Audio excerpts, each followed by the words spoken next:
धर्मांतरण एवं विदेशी फंडिंग के आरोपी छांगुर बाबा पर इस समय सरकार नकेल कस रही है। लगातार छांगुर बाबा जो धर्मांतरण के आरोपी माने जाते हैं, एटीएस ने उनके ऊपर मुकदमा लिख के पिछले शनिवार को उनको गिरफ्तार किया है। लगातार उनको रिमांड पर उनसे जारी है, पूछताछ का। जो हमारे साथ मौजूद हैं, जो वसीउद्दीन चौधरी उर्फ बब्बू चौधरी जी हमारे साथ हैं, जो लगातार एक कंस्ट्रक्शन का काम करते हैं। जो बाबा का कंस्ट्रक्शन हो रहा था, बाबा का जो निर्माण हो रहा था, वो आपके द्वारा ही करवाया जा रहा था। और सबसे बड़ी बात तो ये है कि नेटवर्क 10 की टीम के साथ ये मौजूद हैं जो मुख्य शिकायत करता हैं, और इन्हीं के शिकायत पर एटीएस ने बाबा को गिरफ्तार किया है। और छांगुर बाबा आज इतना हाईलाइट हो चुके हैं कि जिस तरह से उत्तर प्रदेश की योगी सरकार ने उनके 3 दिन बुलडोजर लगाए उनके घर को ढहाया। ऐसे में हम बब्बू चौधरी जी से जानेंगे कि क्या शिकायत रही है, और बाबा का जो काला करतूत है, जो काला कारनामा है, वो उजागर करने के लिए हमारे साथ मौजूद हैं बब्बू चौधरी जी। सबसे पहले आपका नेटवर्क 10 पर स्वागत है जी। क्या बताना चाहेंगे, जो छांगुर बाबा हैं आज सभी जगह छाए हुए हैं, उनको एटीएस ने गिरफ्तार किया है, वो काले करतूत करते थे अपना यहीं उतरौला में बैठकर, क्या बताना चाहेंगे?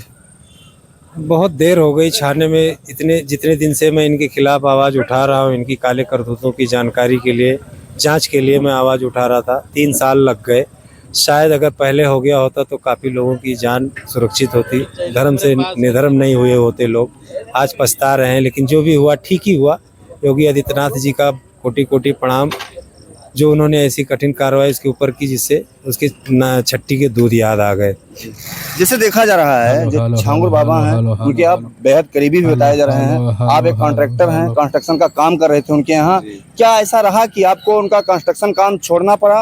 और जो धर्मांतरण का उन पर आरोप है, क्या आरोप है, इस विधिवत बताइए इसके बारे में। धर्म परिवर्तन का आरोप नहीं है, वो सही है, सिद्ध है। वो ये लोगों को बहला फुसला के धर्म परिवर्तन करा के उसका वीडियो बना के विदेशों में भेज के उसकी फंडिंग लेता था ये, और वही पैसे यहाँ इस्तेमाल करता था। वही पैसे का लुभावना दे के हिंदू नाबालिग बच्चियों को, बालिग बच्चियों को, लड़कों को, जेंट्स को, पुरुषों को जो मिलता था उसको अपने धर्म का जादू चलाता था, और उसको अपने अंडर में लेके उनको कन्वर्ट करा के पैसे कमाता था उससे।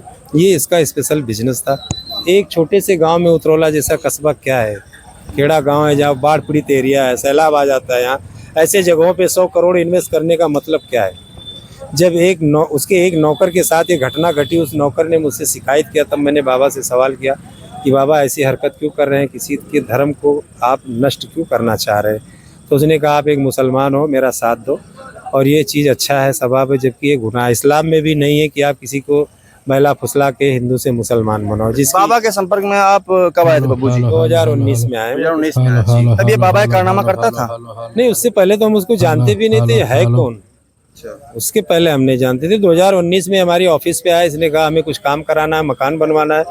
उसके सिलसिले में हमारी इसकी बात हुई, लेन देन हुआ, उसके बाद काम शुरू हुआ, और हमने इसके खिलाफ आवाज़ उठाया है। तो इसमें मेरा फ़ायदा नहीं है, इसमें हमारी भविष्य खराब हो गई, करोड़ों का नुकसान हो गया। 8 करोड़ का बिल आज भी बकाया है इसके ऊपर। हमारा जो बिल्डिंग पैसा भी नहीं दिया आपका? नहीं, पैसा भी नहीं दिया।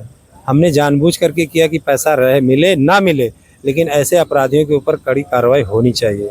प्रशासन ने आपका क्या सहयोग किया? जो स्थानीय प्रशासन था, जिला प्रशासन था? कोई सहयोग नहीं, कोई सहयोग नहीं किया। कोई सहयोग नहीं। सहयोग किया होता तो ये 2023 में ही गिरफ्तार हो गया होता।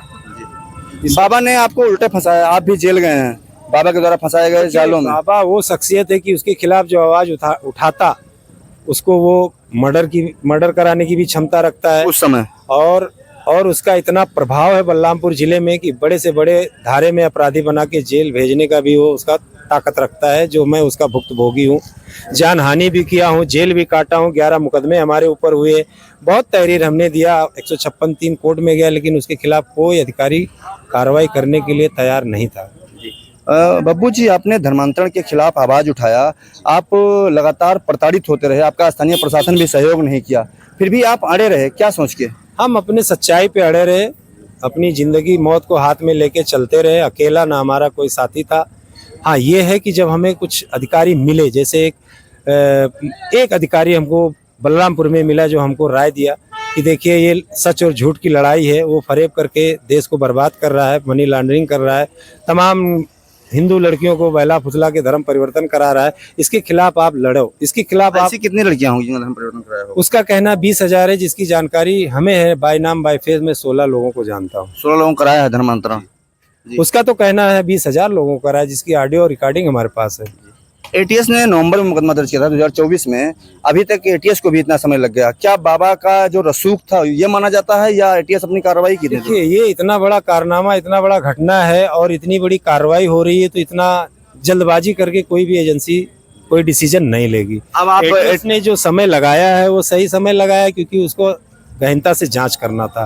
यानी एटीएस कार्रवाई से आप संतुष्ट हैं? हम संतुष्ट हैं एटीएस की कार्रवाई से, एसटीएफ की कार्रवाई से हम संतुष्ट हैं। बाबा की गिरफ्तारी के बाद लगातार 3 दिनों तक बुलडोजर चला, 1 दर्जन बुलडोजर प्रतिदिन चलते थे। लगातार जो बाबा की कोठी तोड़ी गई, जो अवैध जमीन पर था, बंजर भूमि पर था, उसका क्या मसला? ग्राम समाज जमीन थी। ये तो हमने बाबा जी को पहले भी कहा था कि इसमें ग्राम समाज जमीन है, इसको अलग करके आप अपना प्रोजेक्ट बनाइए। आप वो चीज जानते थे? जी, हमारे सामने उसकी पैमाइश हुई थी। अच्छा। उनको जानकारी भी थी। यहाँ लेखपाल जो थे उस टाइम, उनसे बात भी हुई, कानून गो से भी बात किया गया। यानी सभी को जानकारी थी? सभी को जानकारी थी, सभी को दिया गया। सभी को जानकारी थी। प्रशासन की लापरवाही तो 100% है। बिना परमिशन की कमर्शियल बिल्डिंग कैसे बन गई? उसका एनए धारा 80 होता है, धारा 80 नहीं हुआ, एनए नहीं हुआ, अब कमर्शियल बिल्डिंग बन के खड़ी हो गई। तो ये तो प्रशासन की कमी है इसके अंदर। बब्बू जी, आजमगढ़ में एक रैली के दौरान सीएम योगी आदित्यनाथ ने कहा कि बलरामपुर से हमने एक जल्लाद को गिरफ्तार कर लिया। इस बात से कितना संतुष्ट हैं आप? बहुत संतुष्ट है। योगी आदित्यनाथ होते तो मैं उनका पैर छू लेता। ऐसे जालिम जल्लाद को तो चौराहे पे गर्दन तलवार से काटना चाहिए था। जिसने इसको, कितने लोगों को इसने मीठी छुरी से हलाल किया, लेकिन इसको निदर्दई से मारना चाहिए था। विदेश के कनेक्शन में क्या प्रभाव इसके रहे हैं? इसका बढ़िया कनेक्शन दुबई से, जो अक्सर बात किया करता था, दुबई, पाकिस्तान, नेपाल, कनाडा। और फंडिंग भी वही से आती थी। इनकी नासरीन की और इनकी मुलाकात कब हुई थी, आप जानते हैं? ये जानकारी मुझे नहीं है। यहाँ हम उतरौला में मिले इससे 2019 में। बब्बू जी, आखिरी सवाल आपसे पूछेंगे कि एटीएस लगातार कार्रवाई कर रही है, अब जिला प्रशासन भी कार्रवाई कर रहा है, जिससे मामला इतना लंबा हाईलाइट हो गया है। आप इस कार्रवाई से कितना संतुष्ट हैं और अब क्या चाहेंगे कि जो बाबा है ये लगातार जो धर्मांतरण का प्रकोप बनाता रहा अपना, हर जगह से इसके कनेक्शन थे, लगातार लोग आते थे यहाँ पे, बाहर से भी लोग आते हैं यहाँ पे? जी, आते हैं बाहर यहाँ से पे रहते थे बिल्डिंग में? बाहर से आते जाते थे, रहते नहीं थे, क्योंकि उस टाइम बिल्डिंग अंडर कंस्ट्रक्शन थी। अंडर कंस्ट्रक्शन आते जाते थे, बाहर मीटिंग होती थी, जैसे कि किसी को मिलना है, फोन नहीं लगा तो प्रोजेक्ट तक चला आता था पता करने के लिए, फिर वहीं से रिटर्न हो जाता था लोकेशन लेके, बाहर इन लोगों की मीटिंग होती थी। रही बात इसकी जो कार्रवाई इसके खिलाफ, इसको तो चौराहे पे इसकी फांसी होनी चाहिए। इतना ज्यादा कारनामा गलत किया, इतना ज्यादा ये कुकर्मी था, इसकी चौराहे पे आम पब्लिक के बीच में इसकी फांसी होनी चाहिए, ताकि इसके जैसी सोच रखने वाला हिंदुस्तान में कोई जन्म ना ले। और इसके जो गुर्गे हैं उनके खिलाफ भी कठिन कार्रवाई होनी चाहिए, जिसके बारे में शासन प्रशासन को पता है, जो अब तक के ढिलाई बरत रहे हैं। कितने ऐसे लोग होंगे जो इनके करीबी माने जा रहे हैं अभी भी, जानते हैं? करीबी में होंगे कम से कम 10-12 लोग तो मेरी जानकारी में है, और ऐसे गोपनीय कितने होंगे वो तो शायद गिनती में भी ना आए, क्योंकि इतने बड़े नेटवर्क कानपुर, औरैया, नोएडा, सहारनपुर, तमिलनाडु, अंबेडकर नगर, बलरामपुर, गोंडा, सिद्धार्थ नगर, इससे आप अंदाजा लगा सकते हैं कि इतना प्रभावशाली आदमी जिस जिले में जाता होगा वहाँ एक मिलने वाला नहीं होता होगा। इंतजार करते होंगे हार माला लेके कि छांगुर पीर जल्लाद आ रहा है। पहले लोग बता रहे हैं कि ये नग बेचने का काम करता था, अंगूठी बेचने का काम करता था, ये कहाँ तक सही है? 100% सही है। ये तो पूरा जिला जानता है कि ये 2 कौड़ी का आदमी 1 करोड़पति बन गया। सबको इस बात की हैरानी थी इसके पास पैसे आए कहाँ से। नौकरी करने वाला, बिजनेस करने वाला इतना जल्दी तो अमीर नहीं बन सकता है। पढ़ाई लिखाई भी नहीं है कि चलिए कोई सॉफ्टवेयर इंजीनियर हो, कहीं से इसको कोई पैकेज मिल गया हो। अच्छा, दस्तखत करना ढंग से नहीं आता है, लेकिन जाल करना इससे बढ़िया अच्छे क्वालिफाइड को नहीं आएगा। अवैध धन ही आया, अवैध धन है इसका। लेकिन इसके पीछे एक बात जान लीजिए, हम तो तबाह बर्बाद हो चुके हैं और अभी हमें होना है। जितने मीडिया कर्मी हैं, जरूरी नहीं इसमें 100% सब हमारा सपोर्ट करें, देश का सपोर्ट करें। इसमें कुछ मीडिया बाज ऐसे भी होंगे जो हमारे खिलाफ भी न्यूज चलाएंगे, लेकिन हम उन लोगों से डरने वाले नहीं है। चाहे हमारी खिलाफ भी अभी भी न्यूज चल रही है और चलाएंगे, मुझे उससे कोई डर नहीं है। NIA, AD और STF, ATS सारी लोग जांच करें। अगर मैं दोषी मिलता हूं तो मेरी भी फांसी करे, मुझे भी फांसी दे। अगर मैं लगता हूं कि हाँ हमने सही काम किया है, एक जालिम के खिलाफ हमने आवाज उठाया है, तो मैं शासन प्रशासन से चाहूंगा कि मेरी सुरक्षा करे।